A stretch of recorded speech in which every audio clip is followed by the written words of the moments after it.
Executive order / dictatorial directive rubber stamped by the Council on Foreign Relations installed communist and thief.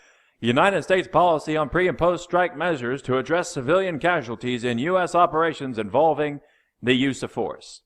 Now, who exactly do you think they intend on attacking when the CFR says terrorist proxy armies are its only option? And as David Osborne here at the Council on Foreign Relations, the same David Osborne that friends with Nathaniel Rothschild, oh yes, that said Britain and U.S. troops aren't being deployed to all these regions that just happen to have oil, natural gas, gold, and other resources to plunder. So, who exactly do you think they intend on killing when the same Council on Foreign Relations has openly admitted to betraying America? When the Council on Foreign Relations is having problems because of its betrayal. Undisputed information. So what's the answer to their problems? Just start murdering Americans in militant U.S. operations. How well do you think that's going to go for you, Council? I remember reading the Washington Post 10 years ago where they had top generals being quoted saying, "We're working with Canada and Mexico to put troops inside the U.S. to deal with insurrection and domestic terrorists. We believe the new threat will be patriot groups in the future." We got the secret documents 8 years ago. Nobody believed us. A couple years later, they admitted they were all real. Now everybody goes, oh, yeah, the veterans, the gun owners, the Christians, the conservatives, the patriots, the libertarians, they're the terrorists, the land rights activists, the Americans, the folks that won't completely roll over.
We shine the spotlight on an executive order that the White House was hoping that you would never learn about. Now, the president signed the National Defense Resources Preparedness Executive Order late Friday afternoon. And since that time, now the measure has been virtually ignored by the mainstream media. Now, the order essentially gives the president of the United States absolute power over any and all American resources during both times of peace and national crisis. Now, this includes, but is not limited to, food and livestock, water, plants, energy, health resources, transportation, and construction materials, and gives the government the ability to, quote, control the general distribution of any material, including applicable services, in the civilian market. The end of the republic has never looked better. Last March, DHS bought 450 million bullets, and in September, another 200 million. That's in addition to a reported 1.6 billion rounds they already have. So during the height of the Iraq War, U.S. soldiers used about 5.5 million rounds of ammunition every month. If you do the math here, that means the Department of Homeland Security has enough bullets to wage a full-scale war for the next 30 years. DHS says the bullets are needed for training, but military veteran Richard Mason is doubtful. We never train with hollow points. We didn't even really see hollow points my entire 4.5 years in the Marine Corps. Why would they need all those hollow points? This is our government buying up bullets to use against us. You know, you have true weapons of war here that are being purchased. Their closing message, but I feel compelled to say what I'm about to say. Now, I risk sounding like a conspiracy theorist, but it's no longer a theory. What I'm about to say is fact. The secret organizations of the world power elite are no longer secret. They have planned and are now leading us into a one-world communist government.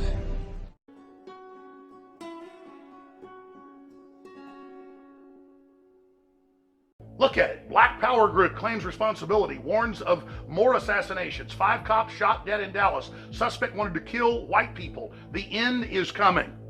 This big apocalyptic race war that MTV through the rap groups have been promoting. Total CIA. Oh, look, New York newspaper talks about civil war. Civil war. How much have I warned you of that plan? This is how the globalists bring down other nations, Ukraine and other areas. This is what they do over and over again. And now they're activating the UN program, the Strong Cities Initiative, run by Loretta Lynch, saying we're going to come in with the UN in every major city and set up programs to monitor the police and reform them.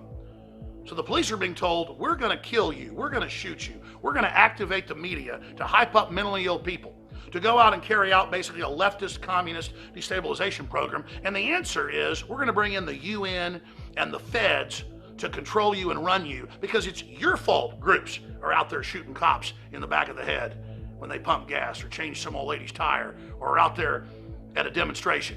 And in this climate, they then, of course, will now be able to target the Second Amendment and blame it. Obama's already doing that. Jesse Jackson's blaming Trump. This is an orchestrated, admitted plan by the globalists led by George Soros and his minion, Barack Obama, to destabilize this country. They mean to terrorize the public and local governments into capitulating to Loretta Lynch's Strong Cities UN initiative. And once the local departments have been globalized and federalized, then they can move forward with persecuting American citizens for their political beliefs. It's now in the Democratic Party's official platform to arrest climate change deniers and to go after people for their free speech. This is how America falls. We are witnessing it right now, going into the final months of Obama's administration.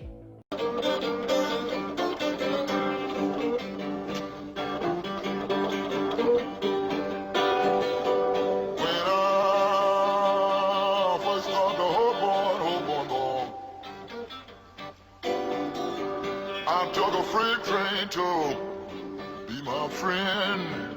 Hold on. We are 5 days away from fundamentally transforming the United States of America.